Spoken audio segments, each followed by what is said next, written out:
Operation లేకుండా మోకాళ్ళు మరియు నడుము నొప్పులకు అత్యాధునిక చికిత్స డాక్టర్ భావన హర్వాణి గారి ఆధ్వర్యంలో ఆర్ఎఫ్ఏ మరియు ప్లాస్మా పద్ధతిలో చిన్న ఇంజెక్షన్ తో పరిష్కారం. Hospitals road number 12 Banjara hills.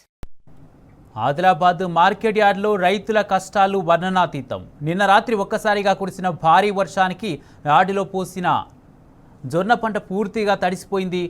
కొనుగోలులో ప్రారంభం కాకపోవడంతో వారం రోజులుగా రైతులు యార్డ్లోనే పడిగాపులు కాస్తున్నారు. జొన్నలు తడవకుండా కాపాడేందుకు రైతులు టార్పాలిన్లు కప్పి నానా తంటాలు పట్టారు. అయినా ఈదురుగాళ్ల ధాటికి టార్పాలిన్లు ఎగిరిపోవడంతో క్వింటాల కొద్దీ జొన్న ధాన్యం నీటి పాలైంది.